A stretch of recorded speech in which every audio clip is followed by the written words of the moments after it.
ಭಾಳ ಜನ ಇರ್ತಾರೆ ನಿಮ್ಮನ್ನ ತಡೆಯೋದಕ್ಕೆ, ಬಟ್ ನಿನ್ನ ಗುರಿ ಇಟ್ಟು ನೀನು ಡಿವಿಯೇಟ್ ಆಗಬೇಡ. ಆ್ಯಂಡ್ ತುಂಬ ಮುಖ್ಯವಾದ್ದು ನಿನಗೆ ನೀನು you have to be true to yourself. ನಿಮ್ಮ ಮನಸ್ಸಾಕ್ಷಿಗೆ ನೀನು ಕರೆಕ್ಟಾಗಿರ್ಬೇಕು, ಅದು ತುಂಬ ಮುಖ್ಯ. You have to be very strong.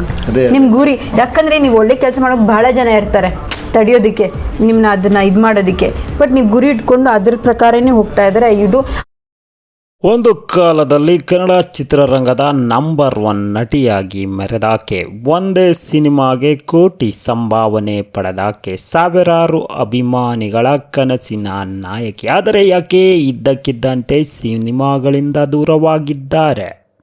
ಇವರ ತಂದೆ ಯಾರು? ರಾಜಕೀಯದಿಂದಲೂ ದೂರ ಉಳಿದಿದ್ದಾದರೂ ಯಾಕೆ? ಇವರು ಇನ್ನೂ ಏಕೆ ಮದುವೆಯಾಗಿಲ್ಲ ಅಂತಕ್ಕಂತಹ ವಿಷಯಗಳ ಬಗ್ಗೆ ಈ ಒಂದು ವಿಡಿಯೋದಲ್ಲಿ ಸಂಕ್ಷಿಪ್ತವಾಗಿ ನೋಡೋಣ ಬನ್ನಿ ಬಂಧುಗಳೇ. ಅದ್ಭುತ ಮಾಹಿತಿ ಇವತ್ತು ತಂದಿದ್ದೇವೆ, ದಯವಿಟ್ಟು ಈ ವಿಡಿಯೋ ಕೊನೆವರೆಗೂ ನೋಡಿ.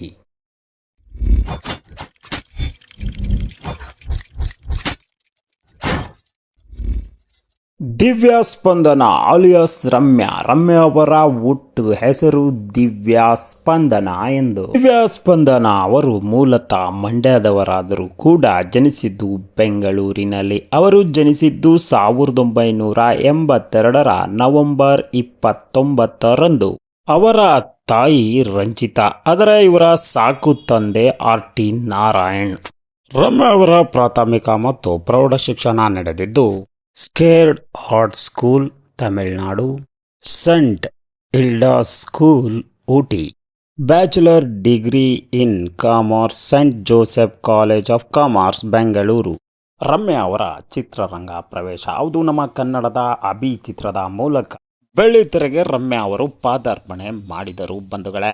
ನಮ್ಮ ಪುನೀತ್ ಅವರ ಜೊತೆ ಮನೋಜ್ಞ ಅಭಿನಯವನ್ನ ಮಾಡಿದಂಥ ರಮ್ಯಾ ಅವರಿಗೆ ಒಳ್ಳೆಯ ಹೆಸರನ್ನ ತಂದುಕೊಟ್ಟಿತ್ತು. ಜೊತೆಗೆ ಅನೇಕ ಸಿನಿಮಾಗಳ ಅವಕಾಶವೂ ಈ ಚಿತ್ರದ ಅಭಿನಯದಿಂದ ಬಂತು. ನಂತರ ಅವರು ಚಿತ್ರರಂಗದಲ್ಲಿ ಸಾಲು ಚಿತ್ರಗಳಲ್ಲಿ ಅಭಿನಯಿಸಿದರು. ಎಲ್ಲ ಚಿತ್ರಗಳು ಉತ್ತಮವಾದ ಪ್ರದರ್ಶನವನ್ನ ಕಂಡವು. ಕನ್ನಡ ಜೊತೆಗೆ ತೆಲುಗು, ತಮಿಳು, ಮಲಯಾಳಂ ಚಿತ್ರಗಳಲ್ಲೂ ಕೂಡ ರಮ್ಯಾ ಅವರು ಅಭಿನಯಿಸಿದರು. ಇದರ ಜೊತೆಗೆ ಕನ್ನಡದಲ್ಲಿ ಸಾಲು ಚಿತ್ರಗಳಲ್ಲಿ ಅಭಿನಯಿಸುತ್ತಾ ಕನ್ನಡ ಜನರ ಮನಸ್ಸನ್ನು ಗೆದ್ದು ಬಿಟ್ಟರು ರಮ್ಯಾ ಅವರು. ದಿನಗಳು ಕಳೆದಂತೆ ರಮ್ಯಾ ಅವರ ಅಭಿನಯ ಕೂಡ ಒಂದು ಮಟ್ಟಕ್ಕೆ ಅದ್ಭುತವಾಗುತ್ತಾ ಸಾಗಿತ್ತು. ಇವರ ಮನೋಜ್ಞ ಅಭಿನಯವನ್ನು ಗಮನಿಸಿದಂಥ ಕನ್ನಡದ ಸಿನಿ ಪ್ರೇಕ್ಷಕರು ಇವರಿಗೆ ಸ್ಯಾಂಡಲ್ವುಡ್ ಕ್ವೀನ್ ಅಂತ ಕರೆಯಲು ಶುರು ಮಾಡಿಬಿಟ್ಟರು. ರಮ್ಯಾ ಅವರು ಕನ್ನಡದ ಟಾಪ್ ನಟಿಯರ ಲಿಸ್ಟಿಗೆ ಸೇರಿಬಿಟ್ಟರು. ನೋಡುತ್ತಿದ್ದಂತೆಯೇ ಬಹು ಬೇಡಿಕೆಯ ನಟಿಯಾಗಿ ಬಿಟ್ಟರು ರಮ್ಯಾ ಅವರು. ಸ್ಯಾಂಡಲ್ವುಡ್ನ ಅನೇಕ ದೊಡ್ಡ ನಟರುಗಳ ಜೊತೆ ಅವಕಾಶಗಳು ಅರಸಿ ಬಂದವರು. ಎಲ್ಲರ ಜೊತೆ ಚಿತ್ರಗಳಲ್ಲಿ ಅಭಿನಯಿಸುತ್ತಾ ಮನೋಜ್ಞವಾದ ಅಭಿವೃದ್ಧಿಯನ್ನ ಕಂಡರು ರಮ್ಯಾ ಅವರು. ಕನ್ನಡದ ಮೇರು ನಟರಾದಂತಹ ಪುನೀತ್ ರಾಜ್ಕುಮಾರ್, ದರ್ಶನ್ ಅವರು, ಹಾಗೆಯೇ ಸುದೀಪ್ ಅವರ ಜೊತೆಯಲ್ಲೂ ಕೂಡ ಅಭಿನಯವನ್ನ ಮಾಡುತ್ತಾ ಉಪೇಂದ್ರ ಅವರ ಜೊತೆಯಲ್ಲೂ ಕೂಡ ಸಾಂಸಾರಿಕ ಚಿತ್ರಗಳಲ್ಲಿ ಅಭಿನಯಿಸಿ ಹೊಸ ಯುವಕ ನಟರ ಜೊತೆಯಲ್ಲೂ ಕೂಡ ಅಭಿನಯವನ್ನ ಮುಂದುವರಿಸಿದರು ರಮ್ಯಾ ಅವರು. ಸಿನಿಮಾ ರಂಗದಲ್ಲಿ ಉತ್ತುಂಗದಲ್ಲಿದ್ದಂತಹ ಸಮಯದಲ್ಲಿ ರಮ್ಯಾ ಅವರು ತೆಗೆದುಕೊಂಡ ಆ ಒಂದು ನಿರ್ಧಾರ ಎಲ್ಲರಿಗೂ ಅಚ್ಚರಿ ಮೂಡಿಸಿತ್ತು. ರಮ್ಯಾ ಅವರ ರಾಜಕೀಯ ಪ್ರವೇಶ ಹೌದು ಬಂಧುಗಳೇ, ಉತ್ತುಂಗ ಶಿಖರದಲ್ಲಿದ್ದಂತಹ ರಮ್ಯಾ ಅವರು ಇದ್ದಕ್ಕಿದ್ದಂತೆ ರಾಜಕೀಯವನ್ನ ಪ್ರವೇಶಿಸಿದ್ದರು. 2011ರಲ್ಲಿ ಕಾಂಗ್ರೆಸ್ ಸೇರಿದ ರಮ್ಯಾ ಅವರ ಸಾಕು ತಂದೆ ನಾರಾಯಣ್ ಅವರು ನಮ್ಮ ಮಾಜಿ ಮುಖ್ಯಮಂತ್ರಿಗಳಾದ SM ಕೃಷ್ಣ ಅವರ ಆಪ್ತರು. ಇವರ ಮೂಲಕನೇ ರಾಜಕೀಯ ಪ್ರವೇಶ ಅವಕಾಶ ಪಡೆದರು. ಪುಟ್ಟರಾಜು ಅವರ ರಿಸಿಗ್ನೇಷನ್ನಿಂದ ತೆರವಾಗಿದ್ದಂತಹ ಲೋಕಸಭಾ ಚುನಾವಣೆ ಮಂಡ್ಯದ ಮೂಲಕ ಸ್ಪರ್ಧಿಸಿ ರಮ್ಯಾ ಗೆಲುವನ್ನು ಸಾಧಿಸಿ 2013ರಲ್ಲಿ ಕಾಂಗ್ರೆಸ್ ಮೂಲಕ MP ಆಗಿ ಆಯ್ಕೆಯಾದರು ರಮ್ಯಾ ಅವರು MP ಆಗಿ ಕಾರ್ಯನಿರ್ವಹಿಸಿದ್ದಲ್ಲದೆ ಕಾಂಗ್ರೆಸ್ನ ಸೋಷಿಯಲ್ ಮೀಡಿಯಾ ಹೆಡ್ ಆಗಿ ಕೂಡ ಕಾರ್ಯನಿರ್ವಹಿಸಿದರು. ರಮ್ಯಾ ಅವರು ರಾಜಕೀಯ ಮತ್ತು ಸಿನಿಮಾ ರಂಗದಿಂದ ದೂರ ಹೌದು ಬಂಧುಗಳೇ, ಸಕ್ರಿಯವಾದ ರಾಜಕೀಯವನ್ನ ಮಾಡ್ತಿದ್ದಂತಹ ರಮ್ಯಾ ಇದ್ದಕ್ಕಿದ್ದಂತೆಯೇ ಚಿತ್ರರಂಗ ಮತ್ತು ರಾಜಕೀಯದಿಂದ ದೂರವಾದರು. ಕಾರಣವೇನೆಂದರೆ ಆರೋಗ್ಯ ಕೈಕೊಟ್ಟಿತು. ಜೊತೆಗೆ ಇವರನ್ನ ಕಾಡಿದ್ದು ಸ್ವಜನ ಪಕ್ಷಪಾತ. ಪಕ್ಷದಲ್ಲಿಯೇ ಇದ್ದಂಥವರ ಒಡೆತಗಳು ಇವರನ್ನ ಈ ಒಂದು ರಾಜಕೀಯದಿಂದ ದೂರ ಉಳಿಯುವಂತೆ ಮಾಡಿತು ಬಂಧುಗಳೇ.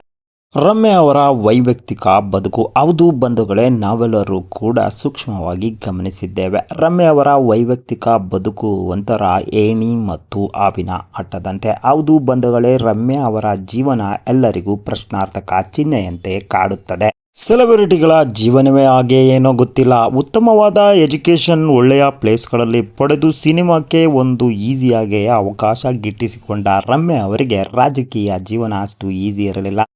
ಮಂಡ್ಯದಿಂದ ಅವರು ಲೋಕಸಭೆಗೆ ಸ್ಪರ್ಧಿಸಿದಾಗ ಅವರ ತಂದೆ ಯಾರೆಂಬ ವಿವಾದ ಎಲ್ಲೆಡೆ ಬಿಗಿಲಿದ್ದು ಅವರನ್ನು ಧರ್ಮ ಸಂಕಟಕ್ಕೆ ಸಿಗಿಸುವಂತೆ ಮಾಡಿಸಿತ್ತು.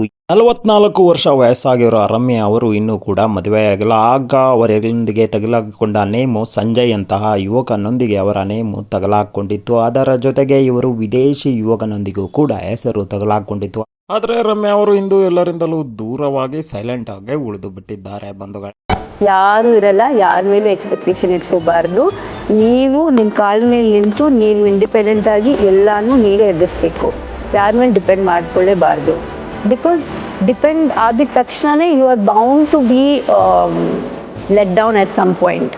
ಎಲ್ಲೋ ಒಂದು ಕಡೆ ಅವರು ಹ್ಯೂಮನ್ ಅಲ್ವಾ, so you will be disappointed at some point. ಎಲ್ಲೋ ಒಂದು ಕಡೆ ಕೊರತೆಗಳು ಇದ್ದೇ ಇರುತ್ತೆ ಜನರಲ್ಲಿ. ಸೊ ನೀವು ಆ ಎಕ್ಸ್ಪೆಕ್ಟೇಷನ್ ಇಟ್ಕೊಳ್ಳೇಬಾರ್ದು. ನೀವೇನಾದರೂ ಮಾಡ್ತೀರಂದರೆ ಓಪನ್ ಆಗಿ ಮಾಡಬೇಕು. ಏನೋ ಒಂದು ಎಕ್ಸ್ಪೆಕ್ಟೇಷನ್ ಇಟ್ಕೊಂಡು ಏನು ಕೆಲಸ ಮಾಡೋಕ್ಕೆ ಹೋಗ್ಬಾರ್ದು. ಫ್ರೆಂಡ್ಶಿಪ್ ಆಗಿ, ರಿಲೇಷನ್ಶಿಪ್ ಆಗಿ, ಕೆಲಸ ಆಗಿ, ಏನೇ ಇದ್ರೂ. ತಂದೆಯನ್ನ ಚಿಕ್ಕ ವಯಸ್ಸಿಗೆ ಕಳೆದುಕೊಂಡರೂ ಕೂಡ ತನ್ನದೇ ಆದ ಸಾಧನೆಯ ಮೂಲಕ ಕನ್ನಡ ಚಿತ್ರರಂಗ ಮತ್ತು ನಮ್ಮೆಲ್ಲರ ಜೀವನಕ್ಕೆ ಒಂದು ಮಾರ್ಗದರ್ಶಿಯಾಗಿದ್ದಾರೆ ನಮ್ಮ ರಮ್ಯಾ ಅವರು. ಈ ವಿಡಿಯೋ ನಿಮಗೆ ಇಷ್ಟ ಆಗಿದ್ರೆ ದಯವಿಟ್ಟು ಲೈಕ್ ಮಾಡಿ. ಈ ರೀತಿಯ ಮೋಟಿವೇಟೆಡ್ ವಿಡಿಯೋಗಳಿಗಾಗಿ ನಮ್ಮ ಚಾನಲ್ನ ಸಬ್ಸ್ಕ್ರೈಬ್ ಮಾಡಿ. ಮತ್ತೊಂದು ಇದೇ ರೀತಿಯ ಮೋಟಿವೇಟೆಡ್ ವಿಡಿಯೋದೊಂದಿಗೆ ಮತ್ತೆ ಬರ್ತೇನೆ. ಅಲ್ಲಿವರೆಗೂ ಕೂಡ ಬಾಯ್ ಬಾಯ್, ಧನ್ಯವಾದಗಳು.